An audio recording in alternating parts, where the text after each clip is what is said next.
Olá, sejam todos bem-vindos ao nosso quinto episódio da nossa segunda temporada do nosso Cascast. No episódio de hoje vamos falar sobre a importância da verificação, da quantificação e do reporte dos gases de efeito estufa. Como convidado especial, Esteban Magulanan, da empresa Shimada em Moçambique.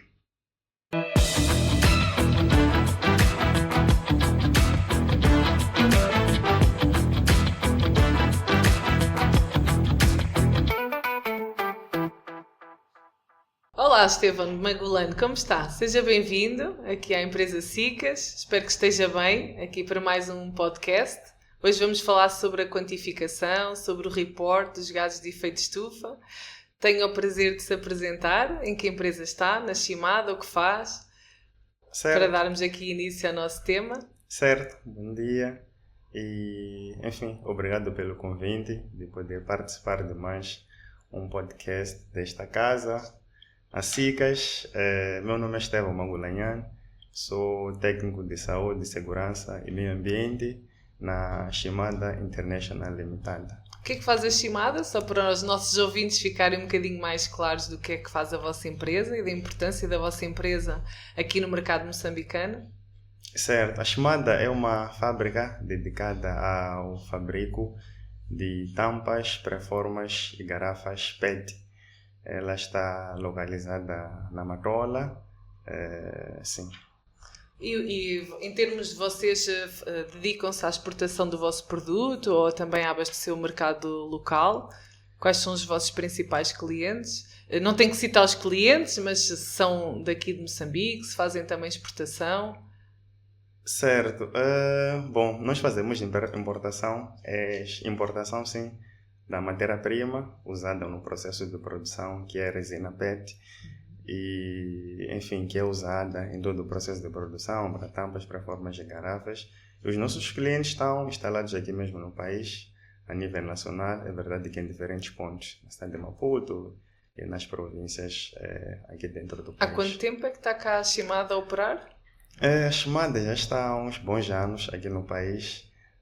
Já temos 20 anos aqui no país. Muito bem, já tem aqui uma longa história. Tem. Bom, focando aqui um bocadinho no nosso tema e naquilo que foi a experiência da Shimada, aqui naquilo que é a quantificação, a inventariação e o reporte relacionado com os gases de efeito estufa, quando falamos desta matéria, da quantificação, qual é a verdadeira importância neste momento para as nos dias de hoje, para as empresas moçambicanas, esta quantificação, esta verificação e este reporte dos gases de efeito estufa? Certo.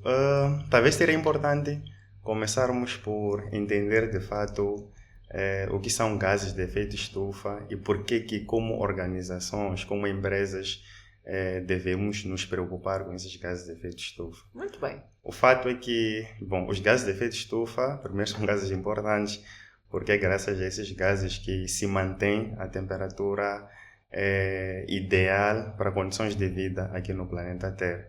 O fato é que quando esses gases acabam sendo emitidos em proporções muito elevadas, a temperatura que a superfície, ou a radiação que a superfície terrestre deveria refletir, né, devolvendo a atmosfera, acaba sendo contida por causa desses gases que são emitidos. Importa também referir que esses gases são emitidos através de atividades industriais, atividades da agropecuária e a circulação de viaturas, né? Então, por causa disso, as empresas são chamadas a poderem se posicionar no sentido de verem medidas que podem ser adotadas para, de alguma forma, minimizar ou reduzir a emissão desses gases de efeito estufa, que são prejudiciais quando emitidos em grandes proporções à atmosfera. Há alguns exemplos desses gases, só para o nosso público, para quem não percebe mesmo nada disto, ficar com alguma noção de que tipos de gases de efeito estufa é que estamos a falar? O que é bom, talvez mencionar alguns gases de efeito estufa. Temos Os principais. Os principais. Temos o dióxido de carbono, que por acaso, muitas vezes, esse dado de dióxido de carbono ele é dado como a unidade usada em relatórios, né? Chamamos de CO2 equivalente. Temos o metano, temos óxidos nitrosos, temos os clorofluorocarbonetos, entre outros gases de efeito estufa. Poderia, se puder, se tiver à vontade, partilhar, por exemplo, no ano 2025, qual foi o dióxido de carbono equivalente que a Shimada emitiu? Só para termos uma noção de números. Certo.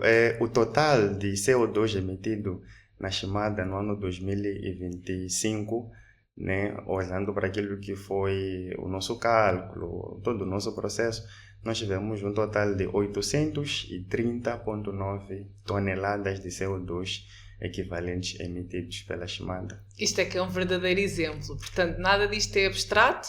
Vocês conseguiram efetivamente medir aquilo que é o vosso nível de emissões de dióxido de carbono equivalente. Portanto, sem dúvida, um exemplo, um bom pontapé de saída. Foi o vosso primeiro ano, correto? Certo.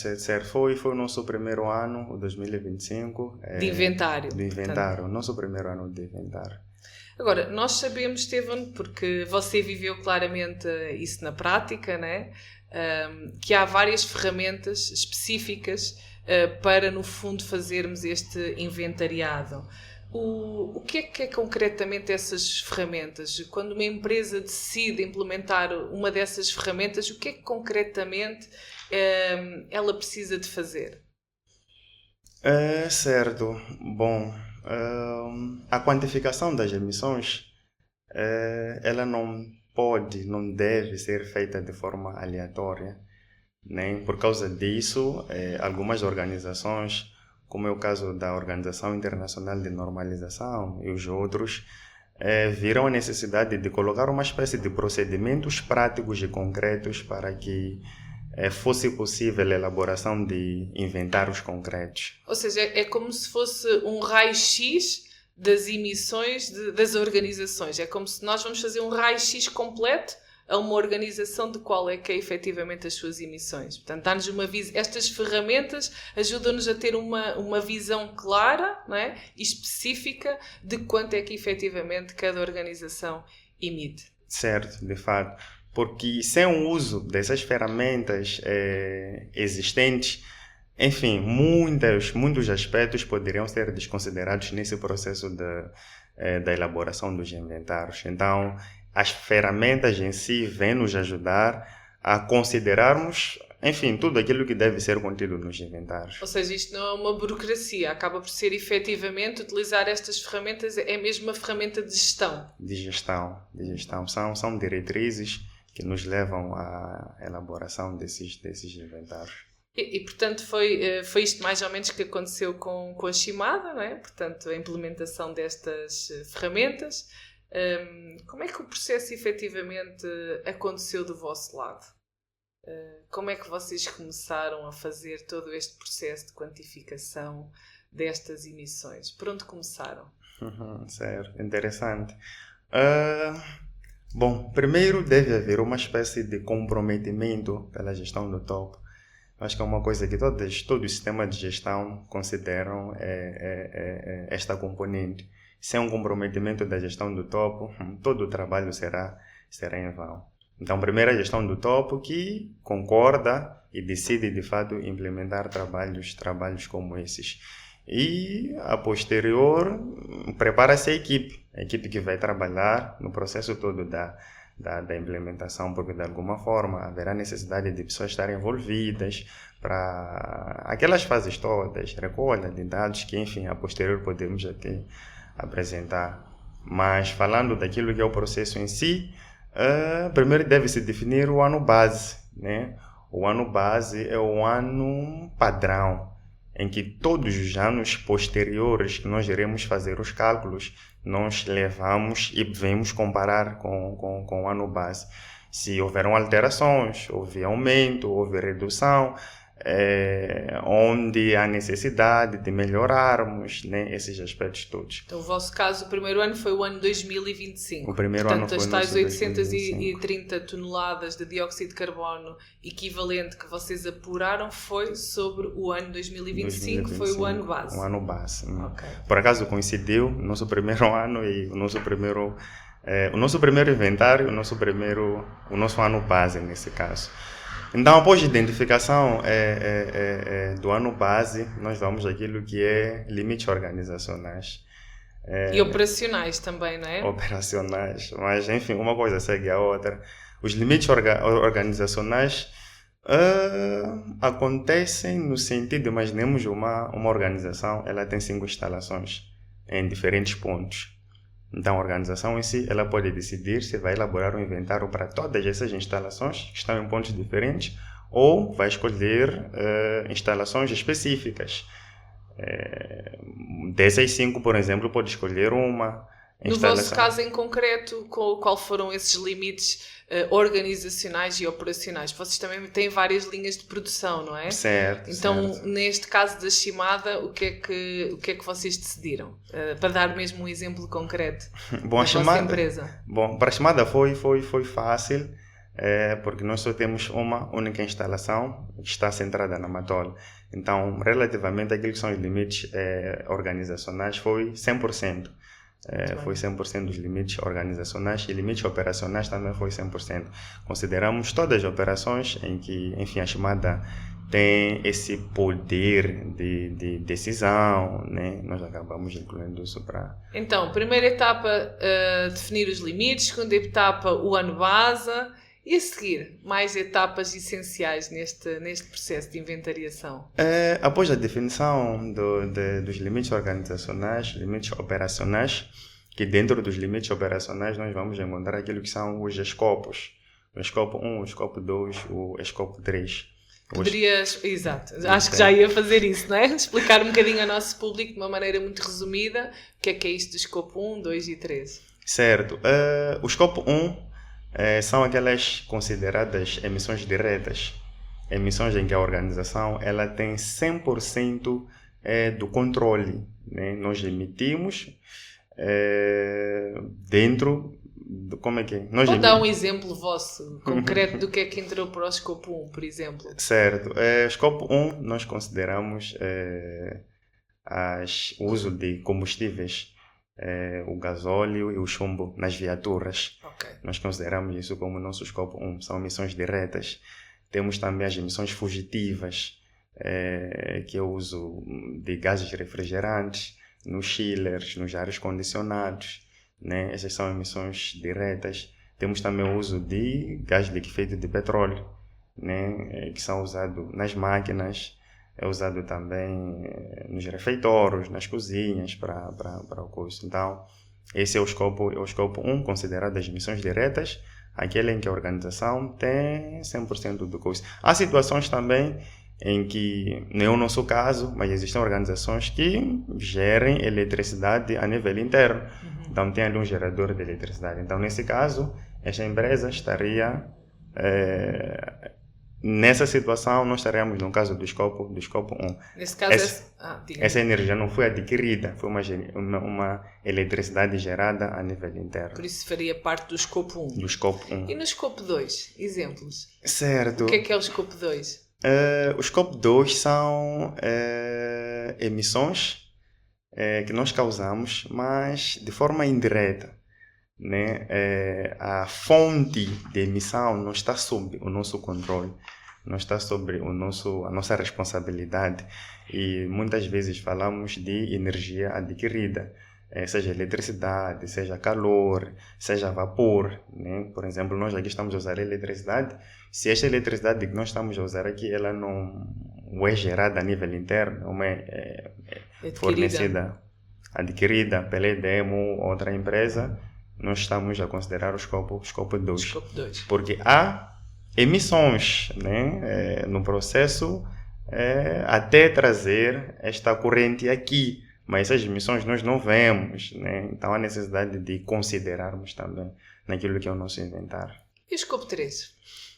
O escopo 3 também são emissões indiretas, mas são emissões indiretas... Vou dar aqui alguns exemplos. Também não controladas por vocês? Não controladas por nós. É verdade que algumas, por exemplo,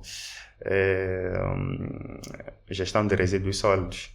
Nós sabemos que, enfim, na gestão de resíduos sólidos temos matéria orgânica. Essa matéria orgânica muitas vezes ela gera gás metano. Sim. Então, enfim, esse processo, essa geração de metano, através de resíduos sólidos, nós consideramos como do escopo 3. Tem também as viagens de negócio, né, em que, enfim, os envolvidos dentro da organização, o patronato vai fazer viagens de negócio, devem ser consideradas no escopo 3. Por exemplo, vai-se fazer uma viagem, né, de avião. Nós sabemos que naquele processo há emissões, né, e parece um pouco não fazer muito sentido, mas por acaso existem normas, existem fatores de emissão que ajudam a quantificar, porque não vai se considerar toda a emissão, né, do transporte. Por isso é que elas acabam por haver uma hierarquia, né, das fontes de emissão. Por isso é que estamos a falar de escopo 1, 2 e 3. No caso da Shimada, consideraram o escopo 3? Não. Na chamada não foi considerado o escopo 3 por causa da questão da insuficiência de dados, né? Não tínhamos dados assim concretos para... E também era o primeiro ano, portanto, através da norma justifica também poderem retirar sim, por acaso, essa parte. O escopo 3, enfim, não é obrigatório, mas é uma coisa que nós colocamos no nosso relatório que vamos considerar nos próximos próximos anos. Sim, nós sabemos claramente estes pormenores porque este relatório não foi encomendado, não é? Este relatório é mesmo aqui um acompanhamento da SICAS e, portanto, sabemos bem todo o trabalho e todo o nível de preparação que vocês tiveram, até mesmo na qualidade e na apresentação dos dados, para que fosse efetivamente possível chegar aos números concretos, não é? Poderia dizer um bocadinho, se recordar, em termos de percentagem, quanto é que tem de emissões de escopo 1 e quanto é que tem de emissões de escopo 2? Mais ou menos em termos de percentagem. O que é que tem mais? É o escopo 1 ou o escopo 2? Certo. Números concretos eu não posso precisar, né? Não posso precisar números concretos, mas em termos daquilo que faremos uma espécie de balanço, né?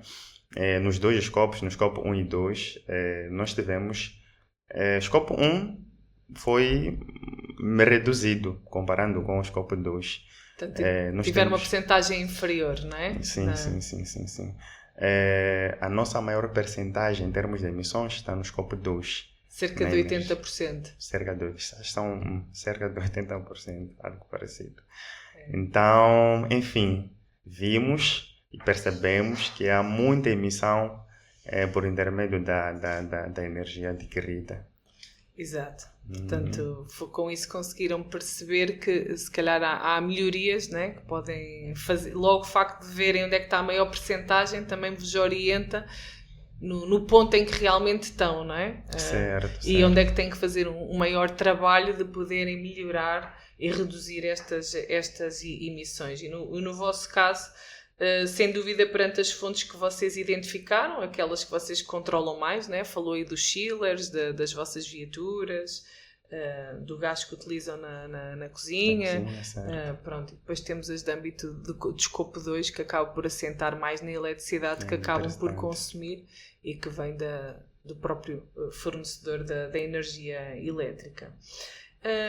Sabemos que estes inventários seguem estas metodologias específicas, não é? Como o Greenhouse Gas Protocol. No fundo, o que é que estas normas exigem na prática? Porque é que uma empresa não pode simplesmente estimar as suas emissões, no fundo? O que é que estas normas exigem um bocadinho na prática? Qual foi aqui a metodologia que a vossa empresa acabou por adotar, neste caso a Shimada? Quais foram os referenciais normativos, ou até legais também, se quiser citá-los, que utilizaram aqui? Bom, isso está um pouco relacionado com a questão que fez anteriormente, que nos levava a identificarmos os passos, os procedimentos até se ter um inventário, né? Ainda falando um bocadinho disso, faltou-me aqui um pormenor. Quando estamos a fazer numa das etapas, né, associadas a todo este processo, acha que é preciso também um envolvimento e uma disponibilidade do resto das pessoas da empresa no fornecimento destes dados e que tipo de dados concretos para quem está a fazer no fundo este inventariado? E dê-me exemplos de documentos e de dados que são necessários fornecer às equipas técnicas para conseguirem apurar efetivamente este inventário. Certo. Inevitavelmente é necessária ou é necessário o envolvimento, não diríamos de toda a equipe, mas tem alguns pivôs que podem muito bem ajudar nesse processo de identificação. Há um bocado nós falávamos dos escopos, né? Identificação dos escopos. Hierarquia. Sim. E a posterior, o que nós devíamos fazer é ir atrás dos dados. É a recolha dos dados. É Portanto, entramos aqui na quarta etapa, não é? Na quarta etapa, nesse caso. Então, seria a recolha dos dados, em que, sim... Aqui deu um bocadinho para os nossos ouvintes perceberem efetivamente que dados é que têm que dar. Porque, às vezes, quando estamos neste processo de consultoria e pedimos alguma informação, muitas das vezes documental, quem está do outro lado não entende bem o motivo e porque é que Eu não me quero alongar, quero que seja você a dizer que tipo de documentos é que, no fundo, são necessários entregar para deixar até as equipas e as empresas que decidirem, entretanto, fazer este inventário à vontade e entenderem porque é que têm mesmo que fornecer determinados elementos. Certo. Bom, nessa recolha de dados, talvez trazer aquilo que é a minha experiência na chamada. Bom, nós estávamos a fazer o inventário de um ano anterior, o ano já se tinha passado, mas de alguma forma nós precisávamos quantificar as emissões daquele ano. Então o que nós fizemos foi de alguma forma voltar àquilo que são dados históricos, né? Arquivos.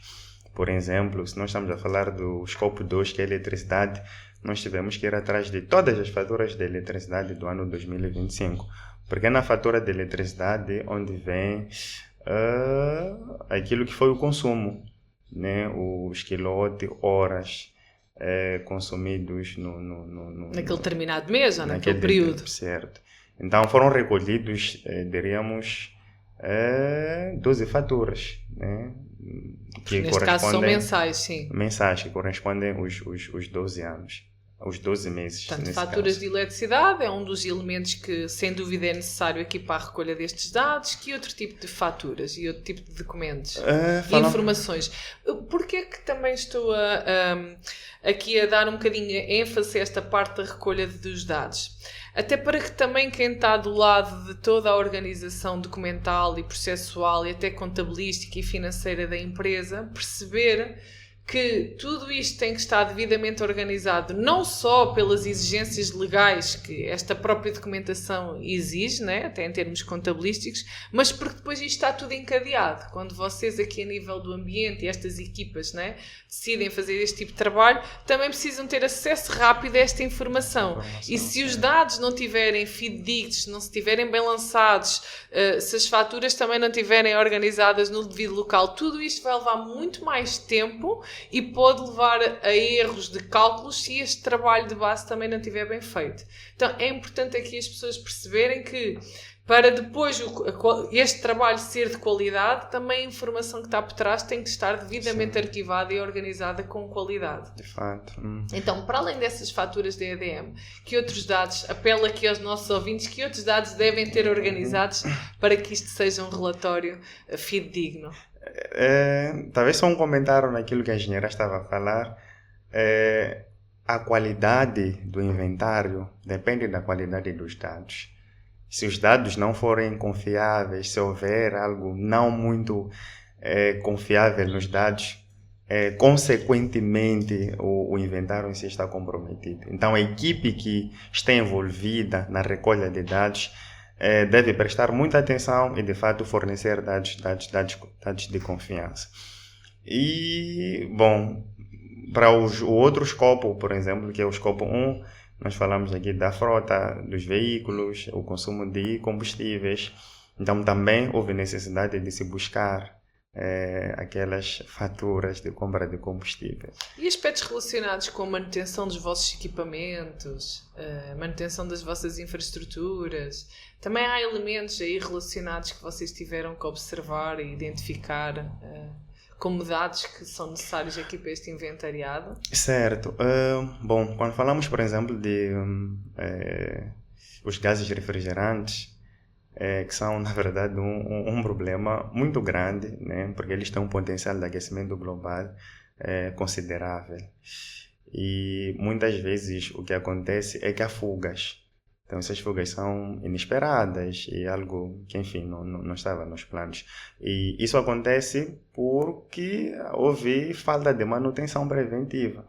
Então, de alguma forma, quando a manutenção preventiva ela não é considerada, essas coisas todas, enfim, há emissões descontroladas nesse aspecto. Então, houve necessidade também do fornecimento de dados do género relativamente à questão de qual foi a manutenção feita, em qual chiller, em qual máquina é que a manutenção foi feita, o que de fato se fez. Isso, de alguma forma, nos prepara para as próximas manutenções, né? Nós, se sabemos que uma máquina tem um problema específico, nós já saberemos como nos posicionar e como, de alguma forma, evitar certas emissões naquela máquina. E como é que, dê aqui um exemplo, porque acredito que o público se deve estar a interrogar, mas como é que vão calcular emissões fugitivas em termos de gases num chiller, por exemplo, não é? Como é que vocês conseguiram fazer esse cálculo? Também, para além desta minha pergunta, reforço aqui a importância dos registros das manutenções, do que é que efetivamente se fez numa máquina, não só em termos de substituições de peças, mas também da aplicação dos tais lubrificantes, refrigerantes. Portanto, porque é que é importante ter todo este histórico de manutenções, sejam elas preventivas ou corretivas, em toda a infraestrutura de uma empresa? Certo. Bom, um caso um pouco específico, né?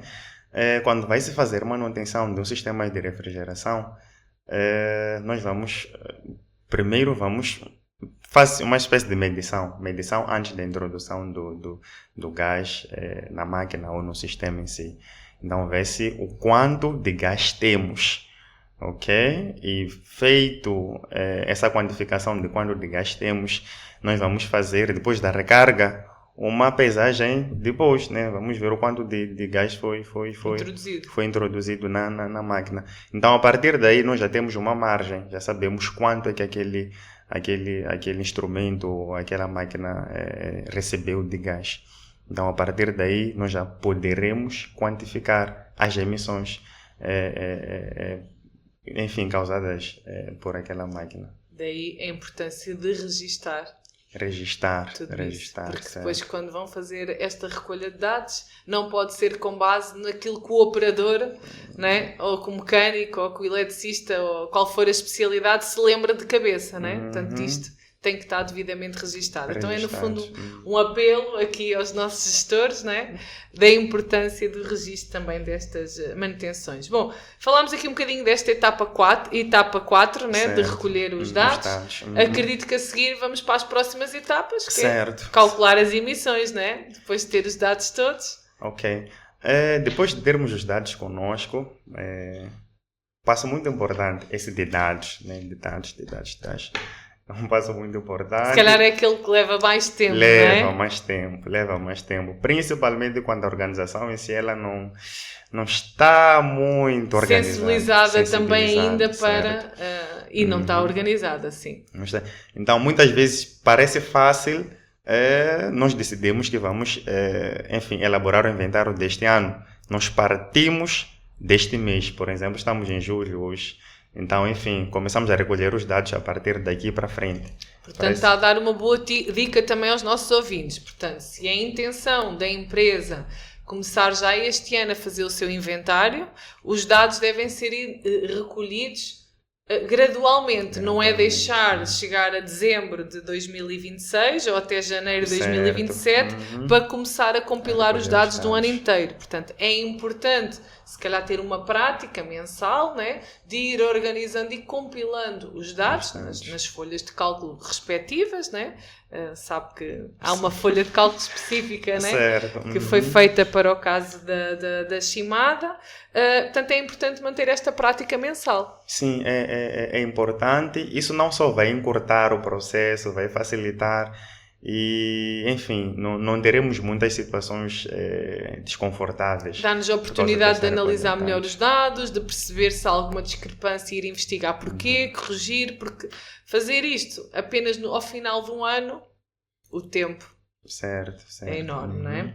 Então, a seguir calculamos as emissões. Certo, a seguir calculamos as emissões, que é possível através de algo chamado fator de emissão. Então, nós temos o dado e temos aqui no final as emissões. Então, uma coisa que acontece entre o dado e as emissões, esta coisa que acontece chama-se fator de emissão.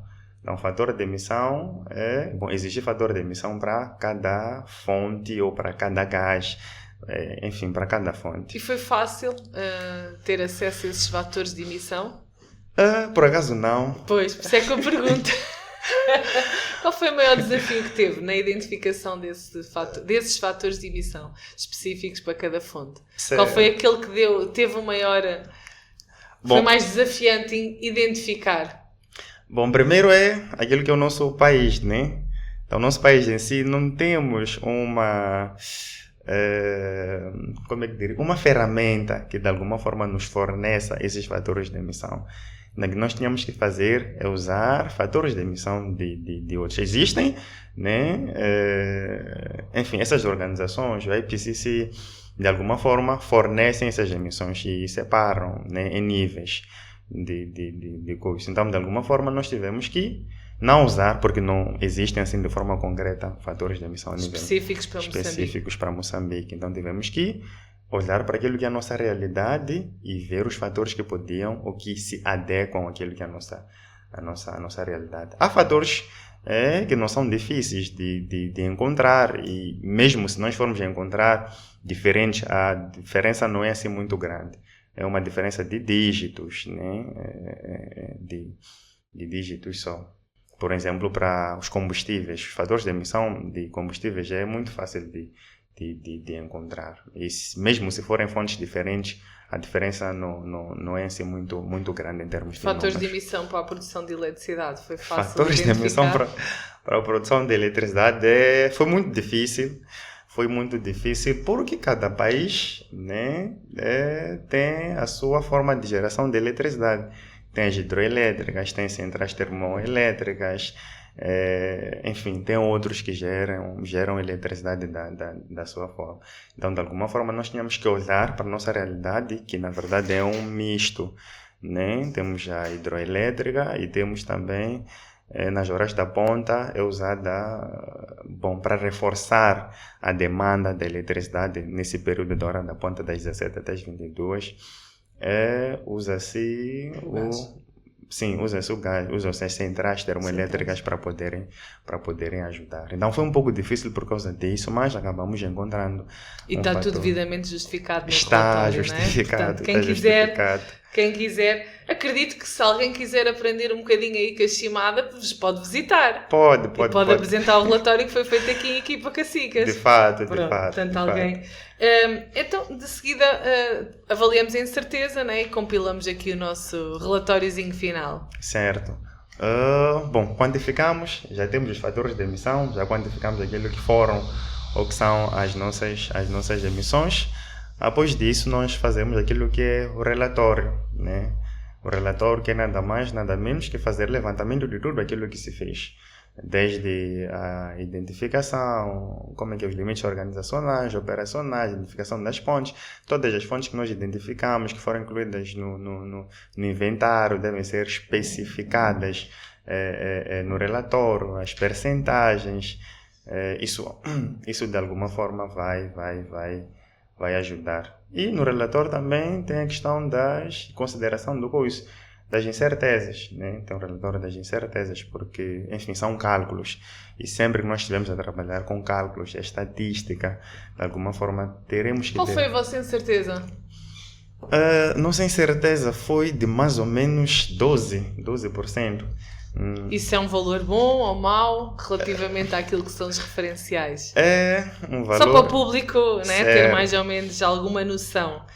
É considerado médio, né? Médio é satisfatório, porque estamos dentro daquilo que são os limites, né? Só se... Bom, os limites são mais ou menos 25% de incerteza. Então, se o inventário ele chega a mais ou menos 25% de certeza, já, enfim, acaba comprometendo tudo aquilo que se fez.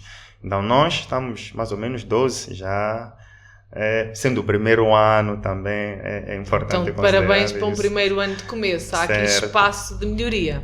E vocês conseguiram encontrar esse espaço de melhoria aqui.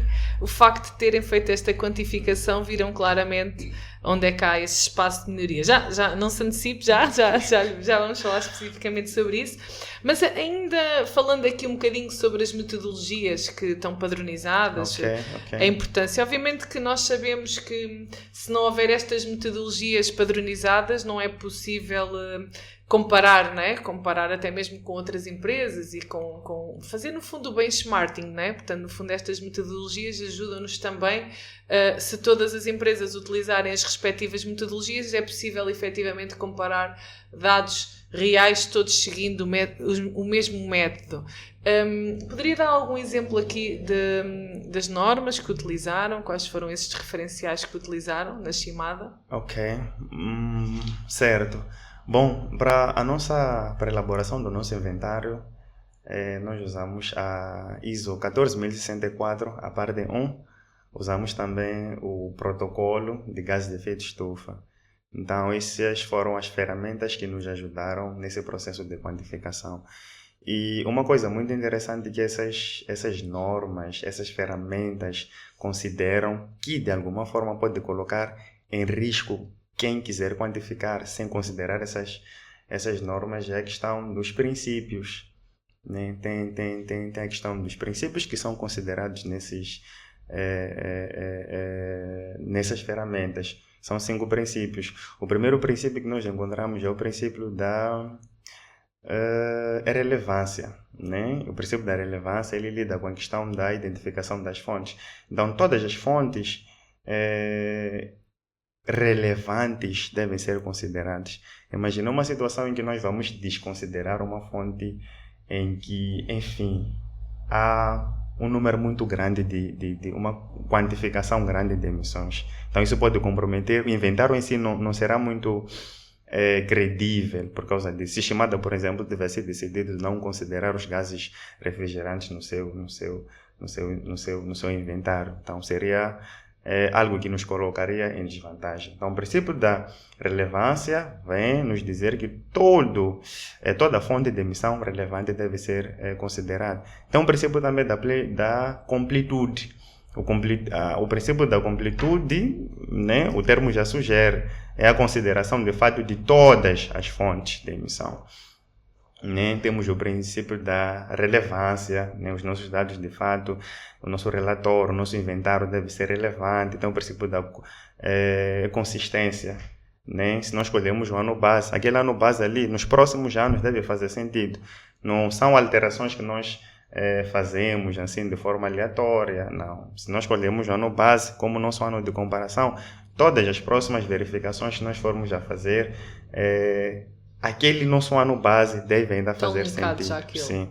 Então, esse é o princípio de, enfim, consistência daquilo que é o nosso inventário. Então, essas ferramentas alinham a organização, fazem com que a organização não deixe nenhum aspecto de fora. Então, a consideração, por exemplo, desses 5 princípios, que é o que diferencia essas ferramentas de outras formas de quantificação de gases, consideração de fato desses 5 princípios. Portanto, a utilização destas ferramentas específicas, no vosso caso, focaram-se mais na ISO 14064, não é?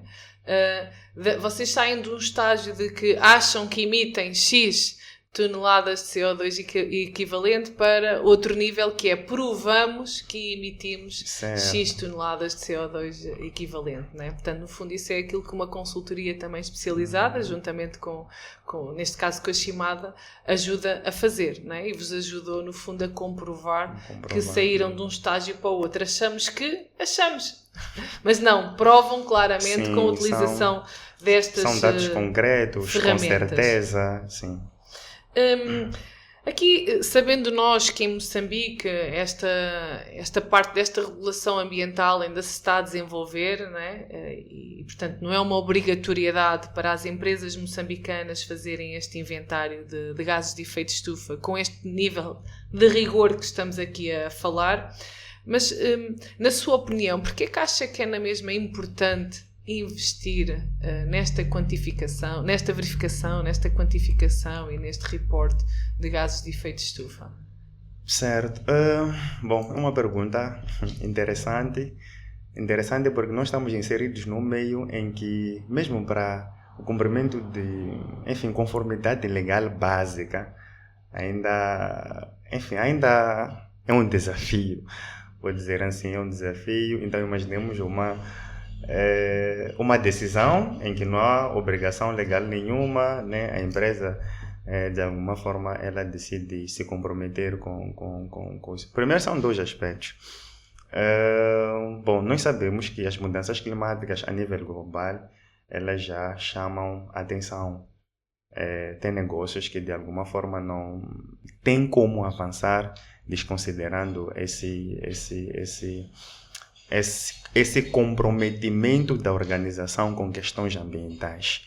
Então, se de alguma forma, por mais que não seja um requisito legal, mas existe aquilo que é requisito do mercado, né, para grandes contratos, grandes projetos, né, e parcerias, as empresas que de alguma forma consideram, enfim, componentes relacionadas com emissões, mudanças climáticas, estão comprometidas com essa causa, elas estão a passos largos. Sim. Né, a passos largos de, enfim, fechar esses contratos, esses negócios com enfim, grandes parcerias. Sim, portanto já há muitos compradores e muitos financiadores que têm como pré-requisito até contratual ou de financiamento obter e perceber das empresas qual é, ter no fundo esta quantificação dos gases de efeito de estufa, não é? Portanto, no fundo, quem se antecipa não é apanhado de surpresa neste processo. De fato. Também quem se antecipa é mais barato do que depois andar a correr atrás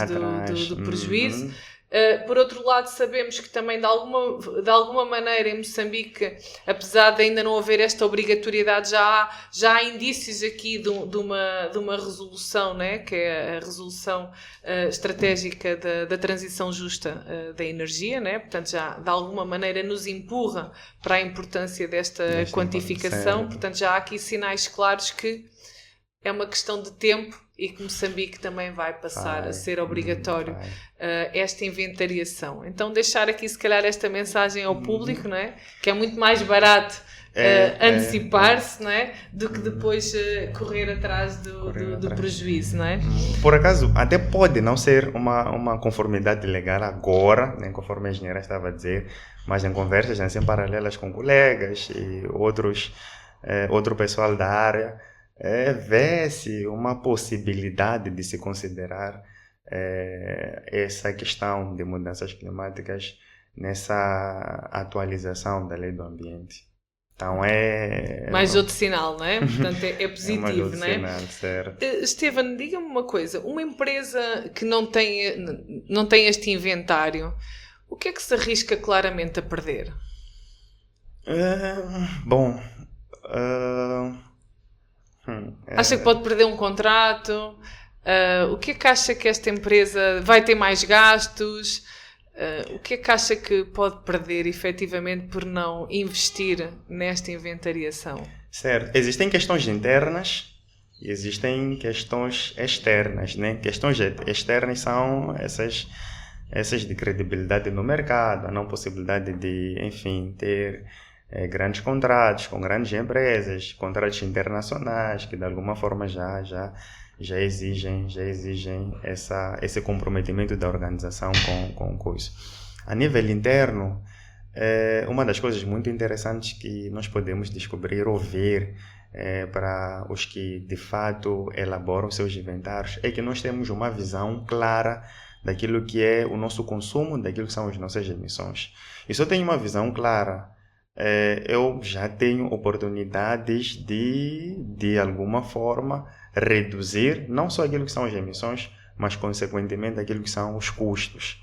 Né? Porque sem esta visão clara, sem esta quantificação, tudo ainda vai ser aleatório. Nós só estamos a falar, mas não temos dados concretos, não temos dados específicos, né? Então, aquela organização que quantifica aquelas que são as suas emissões, não só é sustentável, não só, mas, né, existe essa componente de, enfim, o departamento financeiro vai agradecer, porque existem sim oportunidades de redução de custos quando se elabora os inventários. Isto é a tal ferramenta de gestão, portanto isto não é meramente um compliance, não é?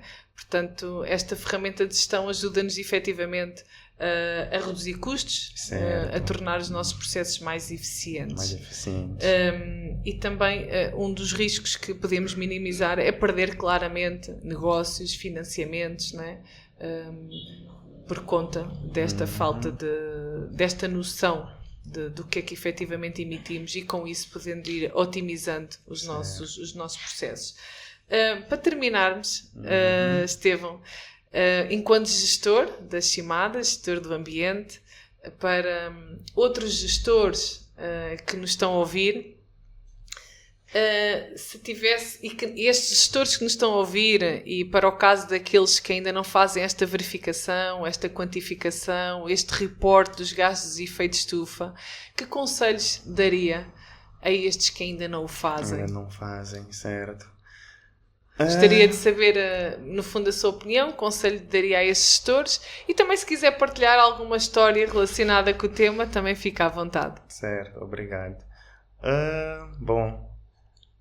A quantificação das emissões é algo, primeiro para as organizações, tornam as organizações sustentáveis, essa sustentabilidade que de alguma forma acaba se expandindo para todo o projeto a nível organizacional. Os próximos projetos, por exemplo, que são feitos a nível interno, já vão considerar essa componente, né? Se nós queremos implementar um sistema de iluminação, se nós queremos adquirir novas viaturas, nós queremos... Então, tudo aquilo que vai ser feito a posterior com esta consideração das emissões de gás de efeito estufa, de alguma forma já vai ajudar. E outra coisa também, a nível organizacional, é a redução de custos. Uma coisa que, enfim, a nível interno, nós já estamos a fazer essa questão das auditorias energéticas. Dissemos há bocado que nossa maior percentagem em termos de emissão está no escopo 2, a energia adquirida. E cremos nós que é possível de reduzir não só o consumo, mas consequentemente os custos.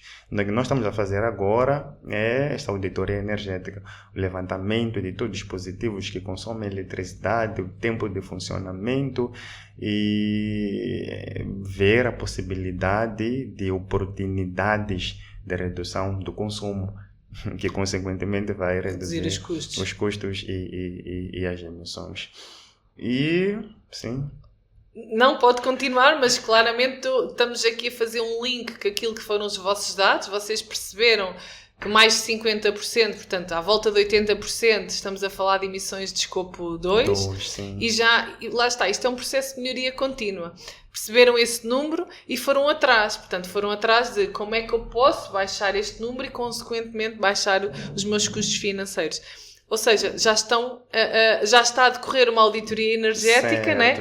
Para a identificação de todos esses pontos e, consequentemente, então corrigirem para baixarem tudo. Baixam as emissões, baixam os vossos encargos financeiros, né? Otimizam a vossa empresa. Portanto, claramente que isto é um processo de melhoria contínua e que só foram capazes de ter esta visão depois de terem feito estas quantificações. Essa quantificação, que seria impossível se não tivessem acesso a este número. Portanto, mais importante de começar, né? De começar perfeito é começar, né? Portanto, não temos que começar perfeitos nesta abordagem, mas é dar o salto. Até porque vocês viram claramente com o fator de incerteza que encontraram, que era à volta dos 12%, estão dentro dos limites dos tais 20, mais ou menos 25%, mas também conseguiram perceber aqui logo claramente que através da aplicação de um fator de emissão para o nível de eletricidade, com a instalação de um contador na vossa empilhadora, conseguiram perceber com estas duas melhorias aqui conseguiram perceber que se calhar a vossa incerteza baixa para ir para uns 7 ou 8%. Certo, então, certo. tudo isto só é possível, vocês concluíram porque tomaram a iniciativa de começarem a fazer este inventário de gases de efeito de estufa, não é? Certo. Então, estas e várias outras medidas estão a ser tomadas. Nós dissemos aqui há bocado que os gases refrigerantes são também os responsáveis, né, do escopo 1, os que mais emitem nesse caso. Então, há medidas também que estão a ser implementadas, consideradas para reduzir essas emissões. Por exemplo, os usos de sistemas de refrigeração.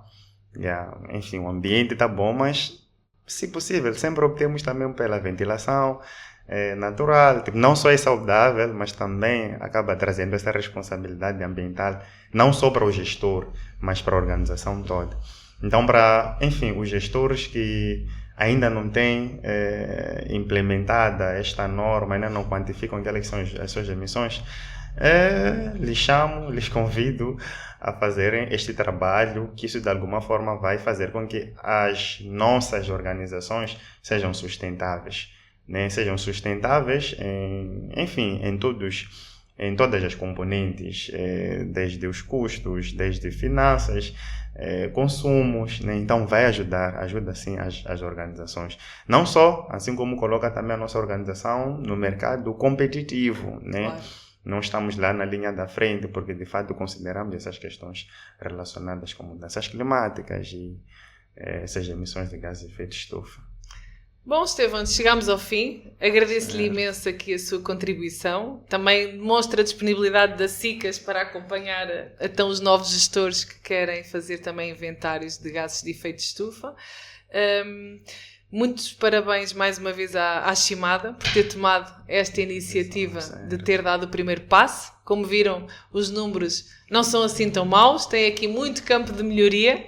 E, portanto, desejo-vos boa sorte agora nos próximos passos, está bem? Obrigada. Certo, muito obrigado por este tempo que, enfim, tivemos e sucessos também a SICAS. Obrigada, até à próxima. Tudo bem, até à próxima. E assim chegamos ao final de mais um episódio do nosso CastCast.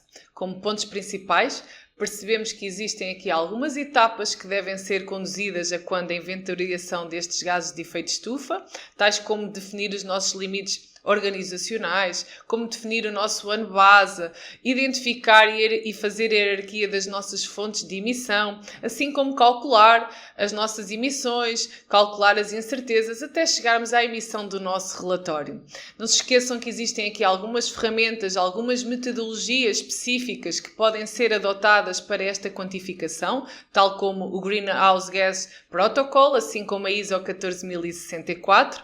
Existem alguns riscos que as vossas empresas podem estar a ocorrer pela ausência desta inventariação, tais qual como perderem negócios, perderem acesso a determinados financiamentos, assim como este inventário nos pode trazer alguns benefícios, nomeadamente com a redução de custos, a otimização dos nossos processos, portanto, uma verdadeira ferramenta de gestão. Portanto, não espere que isto se torne uma obrigação legal para começar. Muito obrigada por nos terem ouvido, partilhem o nosso episódio, subscrevam o nosso canal e até ao nosso próximo CastCast no próximo dia 16 de julho. Obrigada!